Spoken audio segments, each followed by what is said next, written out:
नमस्कार. Shriram time news मध्ये मी कैलास सोनवणे आपले हार्दिक स्वागत करतो. सुरुवातीला पाहूया 24 तासातील ताज्या घडामोडी. शहरातील SSUPS आर्ट कॉमर्स महाविद्यालयात स्पर्धा परीक्षांविषयी मार्गदर्शन कार्यशाळा संपन्न. EPS 95 पेन्शनर्सना किमान 7,500 रुपये पेन्शन देण्याची आगामी अर्थसंकल्पात घोषणा करण्याची मागणी. संदेशभूमी येथे साहित्यिक पॅन्थर ज.वी. पवार यांनी दलित चळवळीतील नेते व कार्यकर्त्यांची प्रश्न उत्तरातून संवाद साधत केले मार्गदर्शन. साई गोविंद हॉस्पिटल येथे मोफत रोग निदान व तपासणी शिबिर संपन्न. आणि जळगाव जनता कॉलनी येथे आयोजित अखंड हरिनाम कीर्तन सप्ताहाची काल्याच्या कीर्तनाने करण्यात आली सांगता. आता बातमीपत्र विस्ताराने. कवयित्री बहिणाबाई चौधरी उत्तर महाराष्ट्र विद्यापीठ जळगाव संचलित महात्मा गांधी तत्वज्ञान केंद्रातर्फे शहरातील SSUPS आर्ट कॉमर्स महाविद्यालयात स्पर्धा परीक्षाविषयी मार्गदर्शन कार्यशाळेचे मंगळवारी आयोजन करण्यात आले होते. कवयित्री बहिणाबाई चौधरी उत्तर महाराष्ट्र विद्यापीठ जळगाव संचलित महात्मा गांधी तत्वज्ञान केंद्र आयोजित स्पर्धा परीक्षांविषयी मार्गदर्शन कार्यशाळेचे SSUPS संस्थेच्या Bhausaheb NS Patil arts and MFFA commerce college येथे आयोजन करण्यात आले होते. कार्यक्रमाच्या अध्यक्षस्थानी प्राचार्य डॉक्टर KB पाटील हे उपस्थित होते. डॉक्टर ST पाटील यांच्या हस्ते सदर स्पर्धा परीक्षांच्या मार्गदर्शन कार्यशाळेचे उद्घाटन करण्यात आले. या कार्यशाळेत सुमारे 300 विद्यार्थ्यांनी सहभाग नोंदवला. कार्यशाळेत डॉक्टर नागोजीराव डोंगरे, डॉक्टर महेंद्र पाटील, प्राध्यापक विकास गिरासे, प्राध्यापक विलास चव्हाण आदींनी सविस्तर मार्गदर्शन केले. महात्मा गांधी तत्वज्ञान केंद्राचे डॉक्टर संजय ढोडरे यांनी सदर कार्यक्रमाचे आयोजन केले होते. यावेळी doctor Ravindra Wagh, MV Patil, Sadashiv Suryavanshi, Suresh Agale, Jitendra Talware, Sanjay Godge, doctor Nagorao Dongre, doctor Mahendra Patil, doctor Vikas Girase, doctor Vilas Chavan, प्राचार्य डॉक्टर SR पाटील, प्राचार्य डॉक्टर प्रभाकर महाले, डॉक्टर शिवाजीराव पाटील यांच्यासह शिक्षक व विद्यार्थी मोठ्या संख्येने उपस्थित होते. स्पर्धा करावी लागेल आणि स्पर्धा कोणाशी करावी लागेल, किती लोकांची करावी लागेल याची देखील कल्पना आपण लक्षात घेतली पाहिजे. कारण आपल्याकडे ज्या स्पर्धा परीक्षा होतात या स्पर्धा परीक्षेमध्ये आपण भाग का घेतो हे आधी लक्षात घेणं गरजेचं आहे. सर्वाधिक जास्त महत्व जर कशाला असेल तर ते सरकारी नोकरीला. कारण आपल्याकडे सरकारी नोकरी या शब्दाचा अर्थ होतो सरकारचा जावाई. स्पर्धा परीक्षेचं हे सर्व वातावरण जे देश पातळीवर तयार झालेलं आहे याच्या मागचं मुख्य कारण असं आहे की सरकारी नोकरीला जे कायदेशीर कवच आहे ते कायदेशीर कवच कोणत्याही नोकरीला नाही. म्हणून आपल्याला सर्वांना असं वाटतं की सरकारी नोकरी मिळावी कारण त्या नोकरीला संरक्षण आहे. दुसरा महत्वाचा मुद्दा असा आहे की त्याला पगार हा चांगला आहे. खाजगी क्षेत्रापेक्षा सरकारी क्षेत्रामध्ये काम करणाऱ्या लोकांना पगार पण चांगला आहे. तिसरी महत्वाची गोष्ट अशी आहे की सरकारी क्षेत्रामध्ये काम करणाऱ्या अधिकाऱ्यांना प्रतिष्ठा आहे. आता कलेक्टर असेल, तहसीलदार असेल, याला आमदार खासदार सुद्धा साहेब म्हणतात. सर्वसामान्य जनता सुद्धा त्याला कलेक्टर साहेब म्हणते. जी या पदाला फक्त पगार नाही, संरक्षण नाही, तर प्रतिष्ठा सुद्धा आहे. आणि शेवटचं कारण असं आहे की या पदावर काम करून आपल्याला समाजातल्या फार मोठ्या वर्गाची संपर्क प्रस्थापित करण्याची संधी प्राप्त होते. जळगाव संचलित महात्मा गांधी तत्वज्ञान केंद्र धुळे यांच्या वतीने PM उषा सॉफ्ट कॉम्पिटंट अंतर्गत आज एक दिवसीय कार्यशाळा ही स्पर्धा परीक्षा मार्गदर्शन या विषयावर संपन्न होत आहे. श्री शिवाजी विद्याप्रसारक संस्थेच्या ऑडिटोरियम हॉलमध्ये 300 विद्यार्थ्यांसाठी ही कार्यशाळा आम्ही या ठिकाणी आयोजित केलेली आहे. सकाळीच उद्घाटन सत्रात विद्यापीठाचे यादीसभा सदस्य आदरणीय डॉक्टर भैयासाहेब ST पाटील यांच्या शुभ हस्ते कार्यशाळेचे उद्घाटन संपन्न झालेले आहे. उद्घाटन समारंभाच्या अध्यक्षस्थानी माजी सिनेट सदस्य आदरणीय प्राचार्य डॉक्टर के.व्ही. पाटील सर, तसेच प्रमुख पाहुणे म्हणून श्री शिवाजी विद्या प्रसारक संस्थेचे प्राचार्य डॉक्टर रवींद्र वाघ सर, प्राचार्य doctor E.V. Patil sir, doctor Suresh आगळे, डॉक्टर मनीषा कचे मॅडम आणि संयोजक म्हणून मी डॉक्टर संजय ढोटरे मंचावर उपस्थित होते.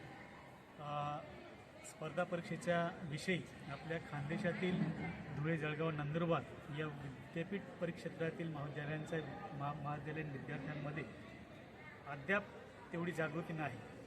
आज आपण पाहतो दिल्ली या ठिकाणी महाराष्ट्रातील अनेक विद्यार्थी या ठिकाणी स्पर्धा परीक्षेची तयारी करण्यासाठी जात असतात. वेगवेगळे महागडे क्लास त्या ठिकाणी लावत असतात आणि त्याचप्रमाणे पुणे, मुंबई, औरंगाबाद या मोठ्या मोठ्या शहरांमध्ये धुळे, जळगाव, नंदुरबार या परिक्षेत्रातील विद्यार्थी त्या ठिकाणी जात असतात. म्हणजे दिल्लीमध्ये महाराष्ट्र आणि मुंबई, पुण्यामध्ये खानदेश अशी ही स्थिती विद्यार्थ्यांच्या स्पर्धा परीक्षेच्या दृष्टिकोनातून आपल्याला दिसून येते. आज आपण पाहतो की हे जे वर्ष आहे हे मेगा भरतीचं वर्ष आहे.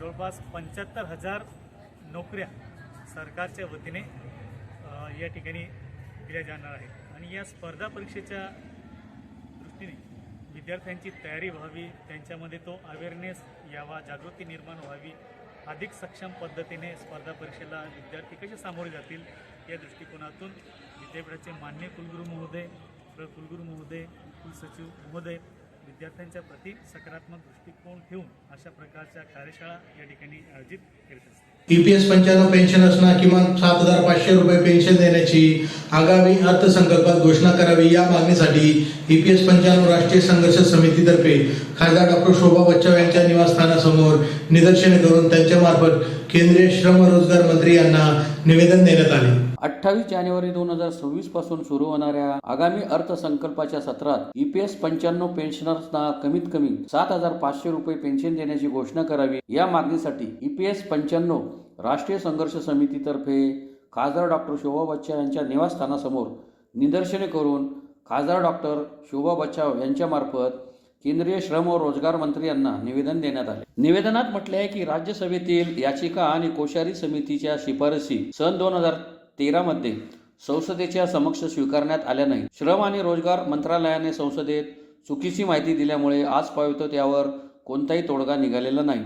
म्हणून संसदेत आगामी अर्थसंकल्पात EPS 95 पेन्शनधारकांना महागाई भत्त्यासह कमीत कमी दर महिन्याला 7,500 रुपये पेन्शन देण्याची घोषणा करावी अशी मागणी करण्यात आली. यावेळी जिल्हाध्यक्ष Devisingh Jadhav, BB Girase, RB Dhangar, AY Sonawane, Sanjay Patil, Manohar Patil, Gajmal Patil, Bhimrao Patil, विजय कासार, आधार पाटील, भिवराज देवकर, SG पोत्तार, अंबादास पाटील, सुरेश चौधरी, प्रभाकर सोनवणे, दिनेश निमोणकर, यशवंत डोमाडे, चिंधा जाधव, मनोहर बागोल, दत्तू पवार, मधुकर पाटील, रघुनाथ पाटील, रमेश मिस्त्री आदी उपस्थित होते.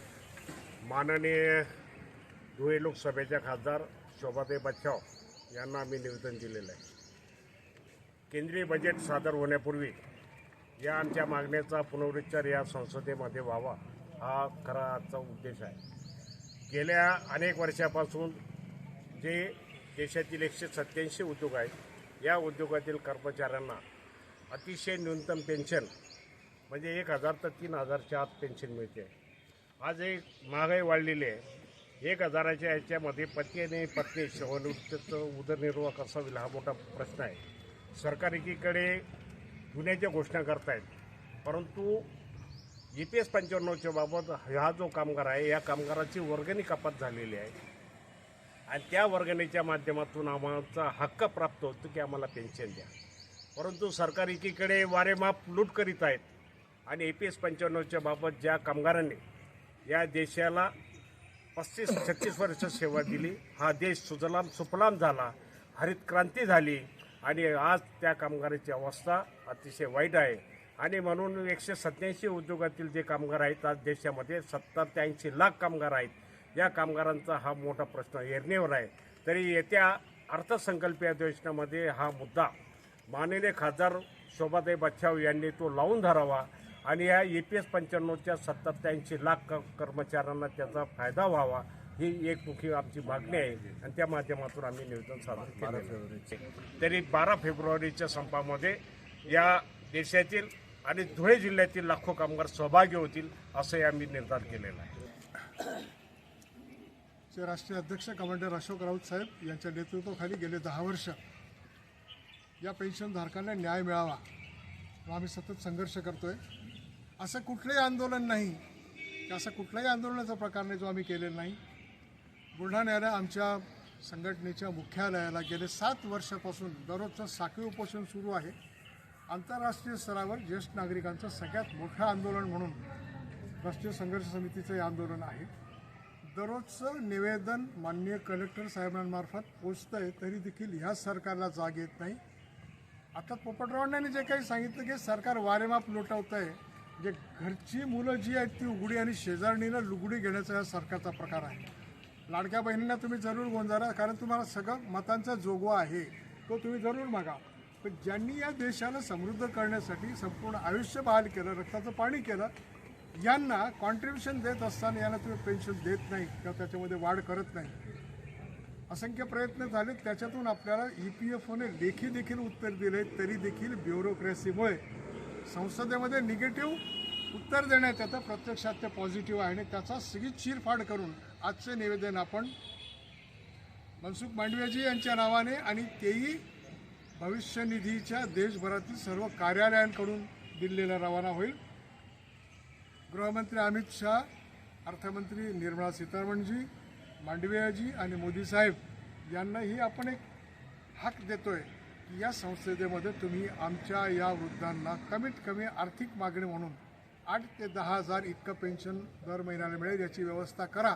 धुळे शहरातील भारतरत्न डॉक्टर बाबासाहेब आंबेडकर संदेशभूमी येथे साहित्यिक पॅन्थर जवी पवार यांनी दलित चळवळीतील नेते व कार्यकर्त्यांशी प्रश्न उत्तरातून संवाद साधत सखोल मार्गदर्शन केले. भारतीय संविधानाची ओळख तसेच आंबेडकरी चळवळ, दशा दुर्दशा आणि दिशा यासह अनेक पुस्तके लिहिणारे साहित्यिक पॅन्थर जवी पवार यांनी भारतरत्न डॉक्टर बाबासाहेब आंबेडकर संदेशभूमी धुळे येथे दलित चळवळीतील नेते कार्यकर्त्यांशी प्रश्न उत्तरातून संवाद साधत सखोल मार्गदर्शन केले. या प्रसंगी बनते आनंद थेरो, बाबा आतेकर, रविकांत वाघ, GK गवळे, ॲडव्होकेट मधुकर बिसे, आनंद जगदेव, महेंद्र निळे, BT आयरे, विलास चव्हाण, आनंद सैंदाने, रवींद्र नगराळे, ॲडव्होकेट राहुल वाघ, ॲडव्होकेट विशाल साळवे, राजेंद्र थोरात, महेंद्र महाले, संजय चव्हाण, राहुल वाघ, लक्ष्मण खैरनार, चंद्रकांत बागुल, ईश्वर जाधव, पोपट मोहिते, राजेंद्र आयरे, किशोर शेजवळ, नरेंद्र गव्हाणे, विजय बांबरे आदी उपस्थित होते. म्हणजे त्या काळातला प्रत्येक माणूस हा बाबासाहेबांच्या चळवळीत होताच, तो स्वतःला त्याच्यामधून अलुप्त ठेवू शकत नव्हता. हे तुमच्यापैकी त्यांनी त्यावेळेस चळवळ पाहिले, त्यावेळेची चळवळ आणि आजची चळवळ याच्या पुढे आणखी काय वाईट करायचं ते पण सांगावं. म्हणून त्या मंडळीनं काही त्यांच्याकडे प्रश्न असतील, त्या प्रश्नाच्या आधारावर नवीन पिढीला त्यांच्या अनुभवाच्या आधारे ते काय सांगू शकतात ते मला ऐकून घ्यायचं आहे. आणि नवीन पिढीनं सध्याचं जे राजकारण त्याबद्दल मी काय बोलणार नाही, आपल्याला माहिती आहे, आपण सगळे जाणकार आहात. त्यामुळं आपला समाज उद्या कुठं जातो आहे आणि कुठल्या मार्गाने जातो आहे, तो बाबासाहेबांचा मार्ग स्वीकारतो आहे, बुद्धाचा मार्ग स्वीकारतो आहे की आणखी कुठलाच मार्ग स्वीकारतो आहे, याचे आपल्या सगळ्यांना जाणीव असल्यामुळे आपण या संदर्भात मला काही प्रश्न विचारावेत, असे प्रश्न विचारावेत की ज्या प्रश्नाची उत्तरं मलासुद्धा देणं कठीण जावं, असे प्रश्न आपण मला विचारावेत असे माझे म्हणणं आहे. हा माईक कोणी त्यांच्याकडे घ्या आणि मी सविस्तर नाही सांगणार. रिपब्लिकन पक्षाची गडबाजी आपल्या डोळ्यासमोर आहे. एकाच वेगळं अनेक जी कारणं आहेत, त्यापैकी एक कारण आम्ही रिपब्लिकन पक्षाच्या नेत्यांना शिव्या देता आम्ही त्यांच्याच मार्ग स्वीकारला, हे त्यातलं एक कारण आहे. म्हणजे त्यांनी जो केलं त्याला आम्ही शिव्या दिल्या, ते नालायक आहेत, आम्ही लायक आहोत. ते आम्ही लायक आहोत सांगण्यासाठी ते किती नालायक आहेत ते आम्ही सांगितलं. आणि शेवटी ते जे नालायक होते त्या नालायकांचाच आम्ही मार्ग स्वीकारला. अनेक कारणापैकी एक कारण आहे, वैचारिक कारण आहे, वैचारिक कारण आहे आणि त्या वैचारिक कारणाचे अनेक लोक साक्षीदार आहेत. बाबा पण त्या वैचारिक होते, वैचारिक फूट होती. आणि आपण बाबासाहेबांचा विचार केला तर बाबासाहेबांनी एक सांस्कृतिक चळवळ जी उभी केली होती या सांस्कृतिक चळवळीतले आम्ही सगळे लोक होतो, साहित्यातले लोक होतो. आणि जो त्या काळातला ऐरणीवरचा प्रश्न आला होता, त्या काळातला ऐरणीवरचा प्रश्न की बाबासाहेबांनी जे भाषण केलं, आपल्या सगळ्यांना माहिती आहे बाबासाहेबांनी थायलंडमध्ये जे भाषण केलं होतं त्या भाषणात त्यांनी मार्क्स आणि आंबेडकर, मार्क्स आणि बुद्ध असं त्यांचं ते भाषण होतं. आपण इतक्या गडबडी केल्या, आपण एवढ्याच चुका केला की बाबासाहेबांनी त्या भाषण ऐन वेळेला केलेलं ते भाषण आहे, त्यांनी तयारी करून केलेलं ते भाषण नाही, आपल्याला तेही माहिती आहे. ऐन वेळेला त्याला सांगितलं हा तुम्ही विषय, या विषयावर तुम्ही बोला. त्या काळामध्ये मार्क्स हा नव्यानं विचार देणारा माणूस होता. बाबासाहेबांना लोकांनी सांगितलं तुम्ही मार्क्सबद्दल बोला. आणि बाबासाहेबांनी जे भाषण त्या दिवशी जी भूमिका मांडली ती बुद्ध आणि मार्क्स अशी ती भूमिका होती. आपण त्याचं भाषांतर करताना काय केलं, बुद्ध की कार्ल मार्क्स असं आपण केलं. बाबासाहेबांनी की म्हटलं नाही, त्यांनी अँड म्हटलं होतं, आणि म्हटलं होतं. आणि त्यामुळं हा की तो असा वाद निर्माण झाला.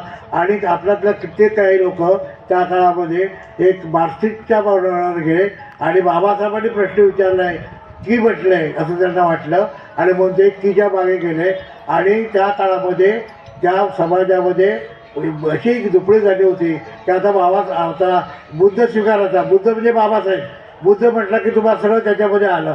जिथे शाहू छत्रपतीपासून ते अगदी फुल्यांपासून बाबासाहेबपर्यंत म्हणजे बुद्ध स्वीकारायचा की मार्क्स स्वीकारायचा हा कीचा प्रश्न उभा राहिला. आपल्या मंडळीने कीला जास्त महत्त्व दिलं आणि आम्ही मार्क्स पण स्वीकारलं. ते साहित्य पण मार्क्सवादी साहित्य झालं.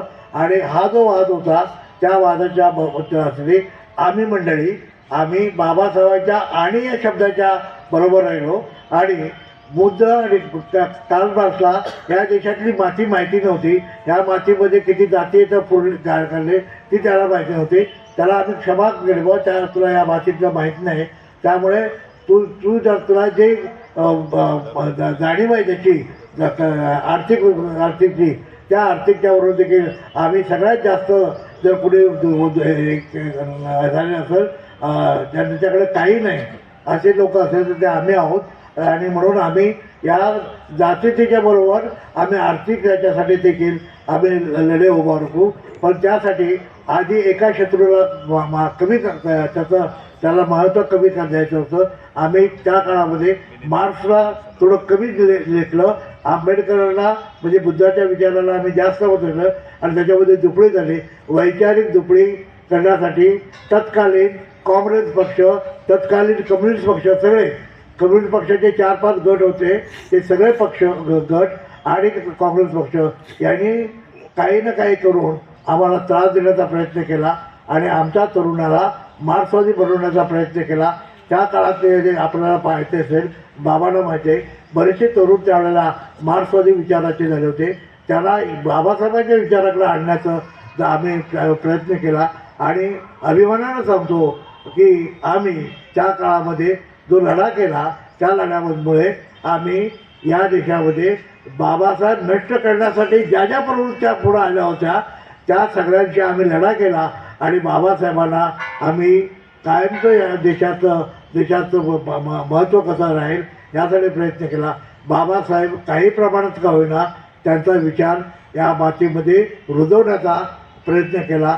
त्या दोघांचं नाव आहे, एकाचं नाव आहे राजा ढाले, दुसऱ्याचं नाव आहे देवी पवार. धुळे तालुक्यातील शिरूर चौफुली येथील साई गोविंद हॉस्पिटल येथे मंगळवारी आयोजित मोफत रोग निदान तपासणी शिबिराचा शेकडो नागरिक व रुग्णांनी लाभ घेतला. धुळे तालुक्यातील शिरूर चौफुली जवळील साई गोविंद हॉस्पिटल येथे संचालक डॉक्टर मुकेश पाटील व ज्योती पाटील यांच्यातर्फे परिसरातील नागरिकांसाठी मोफत रोग तपासणी शिबिराचे आयोजन करण्यात आले होते. मंगळवारी आयोजित या शिबिरात ECG, ब्लड प्रेशर, मधुमेह आदी तपासण्या मोफत करण्यात आल्या. या मोफत शिबिराचा ग्रामीण भागातील शेकडो नागरिकांनी व रुग्णांनी लाभ घेतला. साई गोविंद हॉस्पिटलचे संचालक डॉक्टर मुकेश पाटील व संचालिका ज्योती पाटील या अनेक वर्षापासून या ठिकाणी शिरोड व पंचक्रोशीतील नागरिक रुग्णांना सेवा देत असून काही दिवसापूर्वीच साई गोविंद हॉस्पिटलचे उद्घाटन करण्यात आले होते। या ठिकाणी साई गोविंद हॉस्पिटलच्या माध्यमातून 24 तास सेवा उपलब्ध करून देण्यात आली आहे। याच पार्श्वभूमीवर मंगळवारी हॉस्पिटलमध्ये मोफत रोग तपासणी शिबिराचे आयोजन करण्यात आले होते। शिबिराचा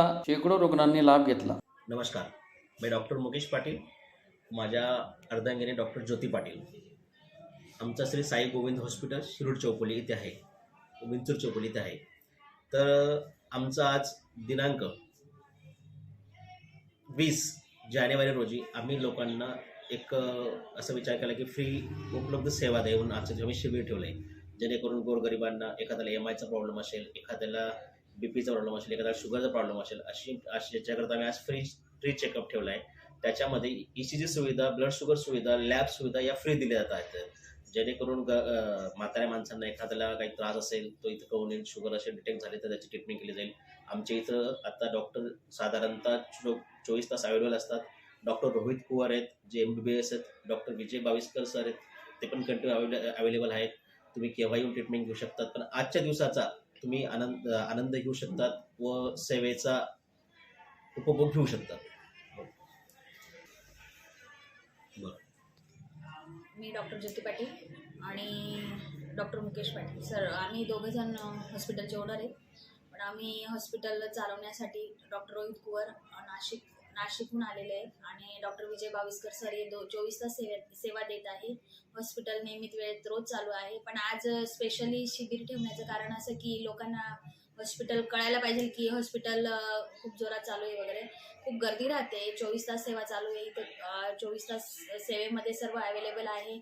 आता आम्ही डर्मा पण चालू केले, कॉस्मेमध्ये पण चालू केले आहे। त्याच्यात आम्ही बऱ्याच लेझर, पिको, डेडो अशा मशीन आणल्या आहेत, त्याची पण आम्ही ट्रीटमेंट लोकांना देतोय। ते पण खूप छान प्रमाणात चालू आहे। हॉस्पिटलला खूप छान लोकांचा रिस्पॉन्स मिळाला आणि मेन म्हणजे आज शिबिरला खूप गर्दी आहे, खूप छान लोकांनी रिस्पॉन्स दिला, त्यामुळे सर्वांचे आभार। आणि असाच लोकांची सेवा अहोरात्र घडवा आमच्या हातून, हाच प्रयत्न असेल। धर्मनाथ बीज निमित्त शहरातील 40गाव रोडवरील जळगाव जनता कॉलनी येथे आयोजित अखंड हरिनाम कीर्तन सप्ताहाची मंगळवारी हरिभक्तपरायण सुदर्शन महाराज यांच्या काल्याच्या कीर्तनाने समाप्ती करण्यात आली। धर्मनाथ बीज निमित्त धुळे शहरातील 40गाव रोडवरील जळगाव जनता बँक कॉलनी येथे आयोजित अखंड हरिनाम कीर्तन सप्ताहाची काल्याच्या कीर्तनाने मंगळवारी सांगता करण्यात आली। धर्मनाथ बीज निमित्त आयोजित अखंड हरिनाम कीर्तनी सप्ताह दिनांक 16 रोजी हरिभक्तपरायण संध्याताई महाराज, दिनांक 17 रोजी ममताताई महाराज, दिनांक 18 रोजी हरिभक्तपरायण पद्माकर महाराज देशमुख यांचे कीर्तन झाले। सोमवारी हरिभक्तपरायण आनंदाजी महाराज यांचे कीर्तन संपन्न झाले। मंगळवारी हरिभक्तपरायण सुदर्शन महाराज यांच्या काल्याच्या कीर्तनाने सप्ताहाची सांगता करण्यात आली। सोमवारी सायंकाळी दिनांक 29 रोजी पालखी मिरवणुकीचे आयोजन करण्यात आले होते। रविवारी काल्याच्या कीर्तनाने सप्ताहाची समाप्ती होत महाप्रसाद व सत्यनारायणाच्या पूजेचे आयोजन करण्यात आले होते। सालाबादाप्रमाणे नवनाथ ग्रुप धुळे यांच्या वतीने दरवर्षी पालखी मिरवणूक हा सोहळा साजरी केला जातो। जयशंकर नवनाथ ग्रुप धुळे या ग्रुपने गेल्या 15 वर्षापासून आमच्या या धुळे शहरामध्ये अर्थात जळगाव जनता बँक कॉलनी या ठिकाणी दरवर्षी नवनाथ ग्रुप यांच्यातर्फे नवनाथ बीज अर्थात धर्मनाथ बीज या दिवशी या कार्यक्रमाचे नियोजन केले जाते। या दिवशी सर्व ग्रुपने आयोजित केलेल्या कार्यक्रमाची मिरवणूक ही सालाबादाप्रमाणे ठरलेल्या निर्धारित वेळेत होते। आमच्या या कार्यक्रमामध्येच आमच्या ग्रुपच्या प्रत्येक व्यक्तीचं श्रेय हे अतिशय मोलाचं आहे।